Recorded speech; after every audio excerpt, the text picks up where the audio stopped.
tey nag ñu ngi egg Cheikh Anta Ndiaye ki ma naan le king of the perki kii nag kii may jàkkaarloo dama koo xam vraiment di nit ka nga xamante ne bëri na lu mu liggéey ci culture Sénégal bëri na ñu mu liggéeyal pa mbalax maan kese DJ Awadi rapport yu bëri ngay dégg ci niveau international am na lu mu liggéey ak ñoom travers la diaspora tamit am na lu mu fi liggéey Cheikh Anta maa ngi lay nuyu. mais Diaz Pro maa ngi lay delloo siyaar di la béggee di la rebéggee yow moom frère nga xarit nga xam nga mbokk nga nawle nga te wax dëgg yàlla yaa ngi def li ngay def di ko teg ci yoon di ko def ni nga ko war a defee maa ngi lay siyaar lu bëree bëri di la déwénati waaw fekkal déwén ñu doog gisante maa yow ndeysaan noonu la demee fekkal déwén nga teg fi événement yu bëri avant Korité gi mu doon événement yu am solo yaa ngi waajaat leneen sax la nga xamante ne vraiment gars yi nga koy coow ñu gis liggéey bi mu am solo lool vraiment ci Ramadan ak tamit ci biti Ramadan ngay liggéey ak artistes yu bëri yoo xamante ne dama naan sax Cheikh Anta Ndiaye universel la fu ne lay joué fu ne lay tëggal parce que travers xam-xam bi mu yor moo waral loolu ngeen génne benn album bu am solo la tey ñu bëggoon xam album bi liggéey bi ak li ci biir yëpp at ba fi mu toll nii. waaw album bi c'est trop nice parce que xam nga Wally moom toujours dafay bëgg a innover pour def loo xamante ni bii ku ko déglu dina sentir que ni moom teg na pas tu vois bon mais c'est trop nice album bi nice trop waaw nice album bi waa Ramadan kese ñoo ko joué wala dafa am ay requin yeneen yu jóge feneen pour ñëw seen participation ci album bi. album bi bëri na ay touches mais man j'ai fait presque 7 morceaux def naa ci 7 morceaux parce que maa joué dem nga ci 7 morceaux album bi. def naa 7 morceaux parce que man maa def entre nous maa def Ibrahima maa def Trapi maa def Ballago xam nga maa def Célibataire maa def sama yoon waaw j'ai fait presque 7 morceaux dans l'album donc voilà quoi. non mais am na ñu bëri ñu may dégg ñu ne tey ñoo joué album bi yëpp. ah bon Cheikh Anta day wax dëgg yàlla. mais album de tamit Cheikh Anta nag yow bu fekkee yaa joué 7 morceaux xanaa yaa joué album bi yëpp kon. wax dëgg yàlla de man ba ma nekkee Ramadan ba fii ma toll nii musuma bañ a participer si albumu Wally Ballago parce que je suis un musicien percussionniste bu comprendre bu xam li muy def te xam fi ma koy teg albumu Volio ma fekkul ma ñëw Ramadan te pourtant maa joué Cegin waaw comprendre nga album lu ne pareil xel ba ci et cetera tu vois donc mais dafa am ñaar ba ñett yu am mais tey Wally bu ñuy def album bu sentiree que si on fait 11 morceaux bu ñu war a def 11 titres waaw mais boo éviter ñaar wala ñett ñu ñëw def ci ñaar wala ñett wala ñeent loolu garaaw waaw mais album moom Wally musul def album ma joué si moins de 8 lu mu dee dañ ci joué 8 morceaux wala 7 morceaux. mais parce que maa ko yëngal nag saay Sénégal. non yow yaa ngi wax ñaari affaire yu bokkul c'est-à-dire yow yaa ngi wax si invité koo xam ne yaa ngi wax si invité voilà mooy loolu xam nga parce que baakan daanaan bu mag sax daanaan pire bu ñu ko woowee mu participer c'est normal bu ñu woowee Babacar mu participer c'est normal waaye Cheikh Anta moom c'est le capitaine nag papa. Cheikh Anta c'est le capitaine ba tax na tey album bi gis nga li ci biir yëpp mais bëri na ñu naan sax album bi ñeneen ñoo ko joué waa Ramadan joué wuñ ci lu bari. non loolu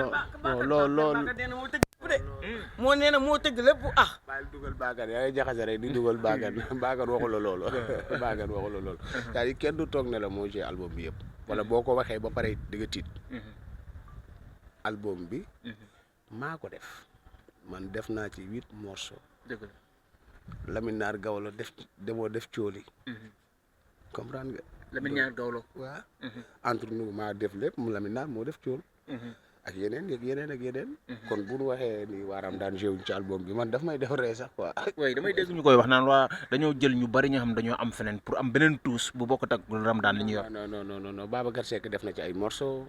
Bakan def na ci. mais terewul waa Ramadan dañoo yëngal ndax morceaux yi nga xam ni fi mu ne nii moom la Sénégalais yi gën a jox bopp man Ndiaye Tall damaa wax dëgg ah waaw maa ko mbalax de maa ko mbalax ba mu neex. Cheikh Anta Ndiaye ban morceau mooy morceau ci biir album bi.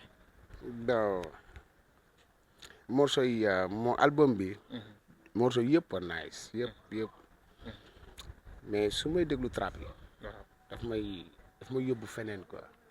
parce que paroles yi dafa riche parce que ne ci xol yi ne ci xel mi moo ko gën xam nga parce que ngi naan yenn saa yi sa xol diggal lu sa xel dul nangu. te sa xel mën na la diggal lu sa xol dul nangu. moo indi égal ñu ne Ramdan Géew ji ci album bi. xol mën na ko wax mais xel mën na ko bañ a nangu. donc noonu la demee. léegi ngeen génne benn album bu am solo mais est-ce que du le 12 bi ngeen dëgmal du est-ce que album bi reyul le 12 bi wala boog le 12 bi rey album bi. tu penses. ci parce que da ngeen boole ñaari affaires ya nga xamante ne da lay leer ne bëriwul ko artiste def Sénégal te bu ci nekk dafa war a am benn communication wala am benn promotion bu yaatu mais dama gis que ne le 12 bi promotion bi mu war a am dëgg amu ko album bi dafa mel ni moom moo gagné le 12 bi. mais album bi moo jotawul ak le 12 bi dara pour man parce que album bi dafay yeesal le 12. comprendre nga daf koy yeesal mais xam nga Wally nag moom fay temps la mu ne. c'est Wally moom fay temps moom day mel ni xam nga les waxul. te Sénégalais yi dañ ko damm gëj na joué. mais coow amul nag ci le 12 bi promotion bi ci waram dëgg amu ci de. waaw mais xam nga. et puis yéen da ngeen yéex a répété Cheikh Anta. moo répété moom nag garaawul nag wax dëgg yàlla nag. mais est-ce que relevé ngeen son yu bees yi ngeen war a joué. waaw yow son yi ma tëgg 7 morceaux yi. dafa jar relevé. looy relevé loo tëggul kay ngay relevé. mais xam nga du sa cas am na ñeneen ñoo xam ñu ngi. waaw mais maay numéro 10 damay séddale. ku mënul ma jox la nga jàpp. te dégg naa yow xoolal te dégg naa xoolal dañ ko limité Kaolack moom du fa dem moom. Kaolack. non jërëjërë yi yaa baal jërëjërë yi parce que boo mbay boo waxee jërëjërë yi dafay xaw a garaaw parce que. waaw yow. parce que. waaw. waaw aja Cheikh Anta. yaa ngi comprendre. waaw kii dafa neex. xam nga tey jii maanaam jërëjërë yi soo déggee jërëjërë yi. maanaam Bakane Seck. kenn da ko mën a génne ci musique sénégalaise. pour dire vrai waaye yow mii yow doo ñu may ñu def li ñuy def ba pare lii la am da ngaa def ne non dañuy def interview nga taxaw di wax nii rek. waaw man kat waaru naa lool. 50 la garde corps Wally. soo de garde corps Wally bi ci boppam moom dafa mel ni ku mu yàpp lan lu xew. lan la waaye 50 maa la 200 kilos yi ngay puus moo yóbbu sa xel mi teel wàññil li ngay puus. ba pare et puis bi ko Wally seetee ba tey. non am entraînement yu metti baaxul day yëkkati ay affaire dafa compliqué. ñu ngi ci woon jëri comprendre waaw jëri yi samay xarit lan ñoom ñëpp samay xarit lan parce que Bakane moom sama grand frère la Babacar suma frère la tu vois xam nga bëri nañ ay nit ñu baax leen xam nga wax dëgg yàlla franchement sequma ak ñoom aw ma ci kenn xaar ma yàlla tu vois xam nga man musique partage laa gëm partage laa xam nga kenn ñëwu ci ba dérangement parce que mooy loolu mais dama la bëgg wax ni Cheikh Anta ngay waxal dëgg la sabar laa la sabar waaw su jooyee buñ koy indee ci man ma nax ko barke Cheikh Ibrahima Fall lii may def ci réew mi néew na yow mbay xaaral lii dafa am solo dama ni li ma def ci réew mi néew na si sama génération ku ko def xanaa dañ koo mënul moom ñàkkuñu koo mën de waaye dama ni néew na ci ñu ko mënta def parce que chaque jour di toog yor téléphone am fecc te li ngay fecc ci Cheikh Anta ku dëgg te du doon Wally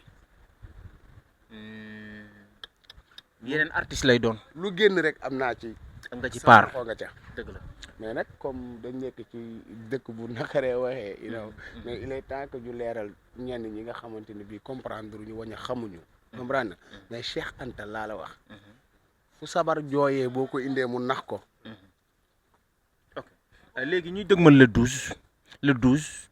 12 bi ñuy dëgmal Cheikh Anta nan la koy waaje defaat la ma daan def rek jaaraat fa nga daan jaar yow toj ko rek tëggu ko mu neex saf-saf man dama mën a tëgg waaye numéro 10 waaye mais mën naa benn question waaw parce que ñu ci bëree bëri nee nañ album bi la personne Ibrahima moo ñëw pas Wally yéen yàgg ànd ak moom di liggéey moo xam guddi loolu bëccëg est-ce que tey sentir ngeen beneen Ibrahima bi muy wax tey ni moom moo way durant bi ngeen dee liggéey ak moom ci bi ngeen enregistré man Ibrahima xam naa ko ba mu enregistré gul Volio ci laa xam nit ki kan la fekk na ma jóge Allemagne boobu maa ngi PBS dara amul boobu li ma lay wax nii